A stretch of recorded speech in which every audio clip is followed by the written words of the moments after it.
All right, welcome to Boxside Chats, episode 5. We are fortunate today to have Mr. October, the athlete of the month for October with us, Mr. Jason Evans. Welcome to the show. Thank you, thank you. All right, so we're gonna start doing Boxside Chats with our athletes of the month. Hopefully, sometimes we'll do video. Jason's a pretty face, so we thought he'd be a great first person to try it out with. So we're gonna kick right into some questions. So Jason, tell us about yourself, family, career, what class you come to in the gym, and then we'll start kicking into the good stuff. Born and raised in the Bronx right now. I know you might not be able to tell this. Pushing 40-ish. Hey, like I said, pretty face, tops 25 maybe. So about that, definitely have married with 2 beautiful children. Lovely wife and married going on 8 years now.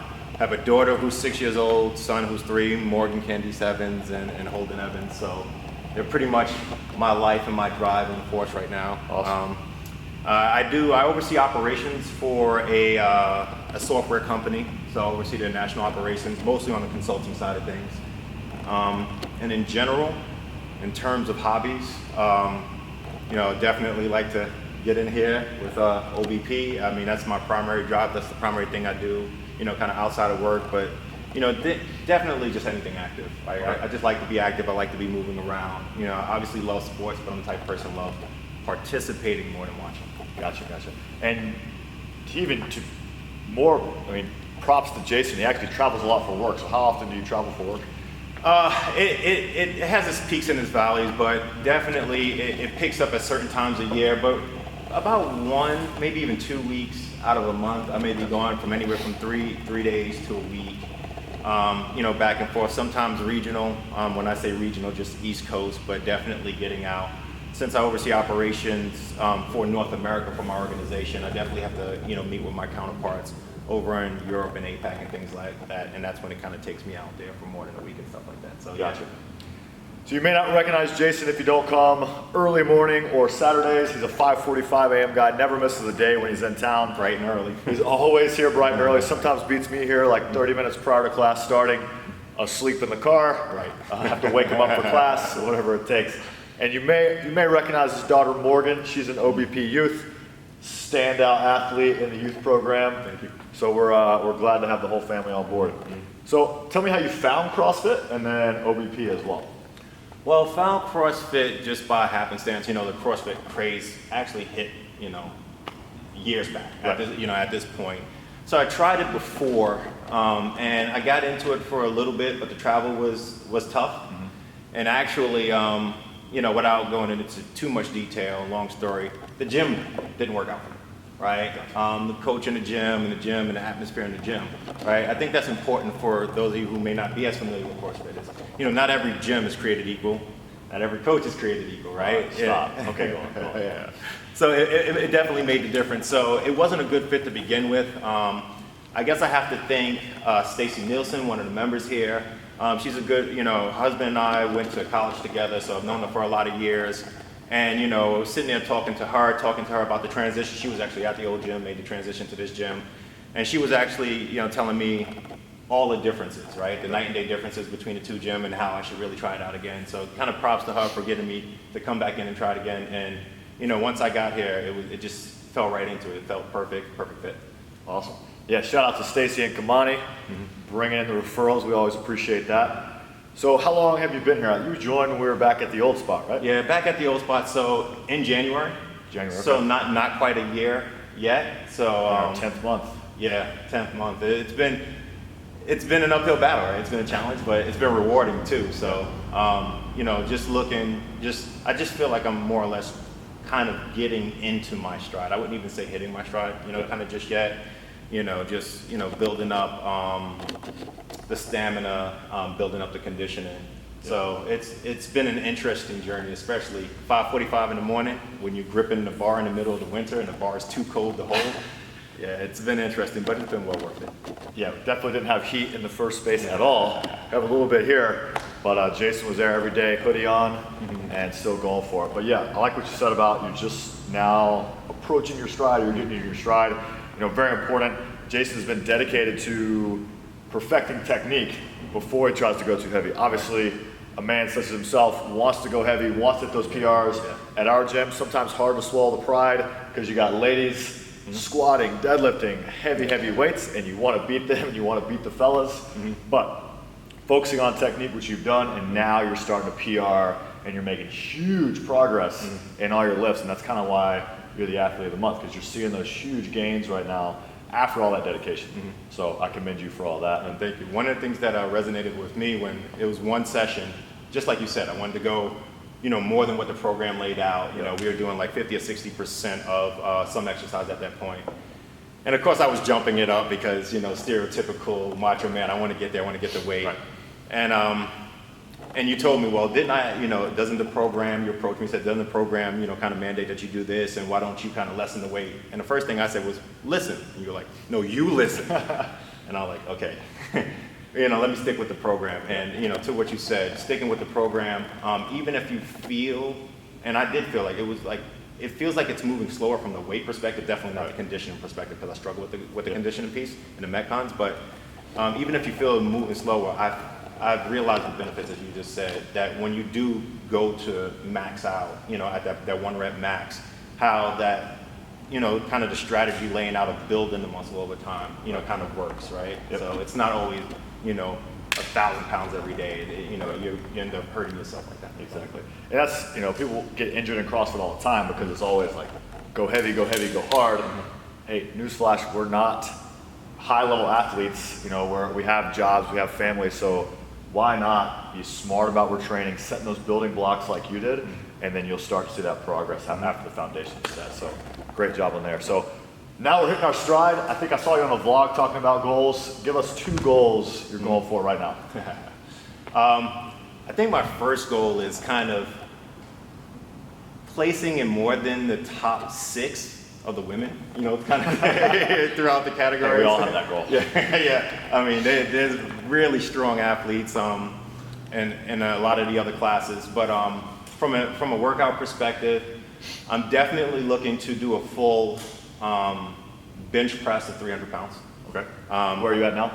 I'm at 285, I believe, okay. 290, like right in there. So I feel it's going to come. I've been able to do a floor press of 300 pounds. So, but it's just obviously that when you down that deep and pushing it back up. So I definitely want to do the 300 pounds on a bench press. I think that's a great milestone for me. And about 300, if not, I want to actually hit the 400 club on the deadlift.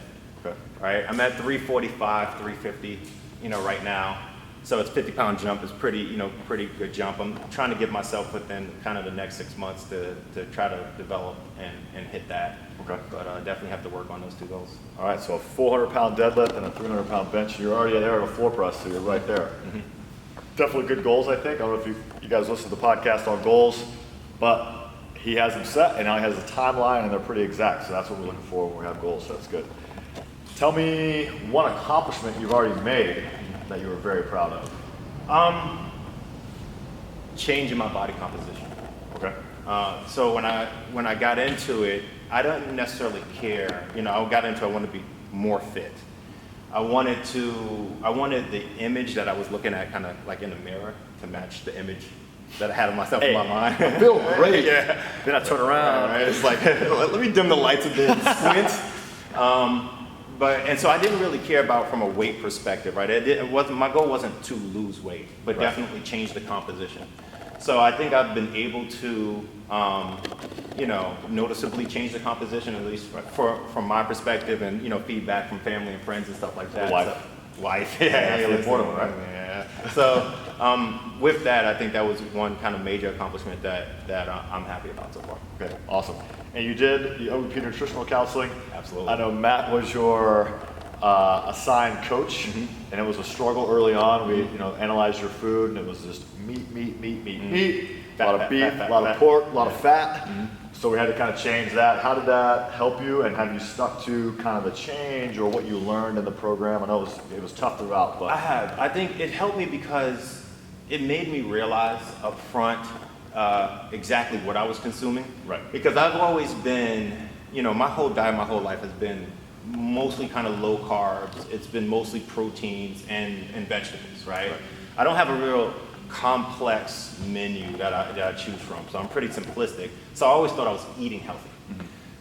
So starting to monitor exactly what I was consuming, it ended up being more like, 69% fat, kind of throughout the day. Right. Much less protein than I thought that I was consuming, just based on the fact that I was consuming meats. Right. And obviously a lot of the micronutrients were missing, right? I didn't realize that, you can pretty much eat a bowl full of like spinach or something like that and not get out of it all the quantity of nutritional value that you would expect eating, kind of consuming that much. So it definitely brought a lot of awareness to me, for me. And I think it was actually the nutritional program was one of the things that helped me to get over the hump in terms of changing the body composition. Yeah. Right? It definitely started to help. I mean, right off the bat, you see a lot of changes, kind of up front. So, I had been here in the gym for 6 or 7 months or more at that point, and I still saw immediate change, getting a nutritional program. So today I still follow it. I'm not as diligent as I would like on actually logging everything in, but with that, I had that mindset, right? I know what meals I was putting together before, what were the bad meals, and what were the better meals. And then if I do actually have a question about like kind of a new, kind of dish I want to make, I would plug it in. But it's definitely top of mind now, which is helpful. And I am logging somewhat, but I do plan on getting more consistent with it because I see the benefits in terms of energy and everything else in the gym. Yeah, and that's big. A key takeaway is just now you're a little more conscious of what you're eating. And it's not so much, we don't want you to track forever, but if you do track for that 6, 10, 12 weeks, now, even though I'm not tracking, I know in my mind, like, okay, this looks right. Right. These are the good things. These are the things that aren't so good that are going to affect my performance, how I feel, how I sleep, all those good things. So I'm glad you got that out of it. Now, to the tough question. What is your power animal and why? Power animal, you mentioned that was going to be a tough question. For me, it's a layup, right?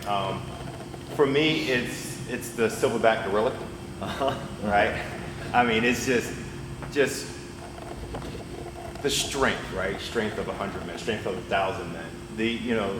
It can be ferocious when it needs to, but it's also family oriented and extreme. As much as it can be fierce, it's also wise and intelligent, right? So I kind of, in my mind, I kind of want to emulate that, right? I want to have the strength, right? I want to be perceived as strong, I want to be strong, but I want to lead with my mind, right? I'm all about intelligence. One of the things that my father beat into us when we were younger is education is the one thing that they can't take from me, right? So education was always strong in my household and pushing for that. So when it comes to kind of, feeding my ego and stereotypical ego and the man that I've always wanted to be, bringing that intelligence and the strength together and having an animal that emulates that, definitely the gorilla. Silverback gorilla. I love the seriousness you took with that question, and I love the why. That's great, man. I love that. Last thing, any advice or last thoughts for new members or other people in the gym?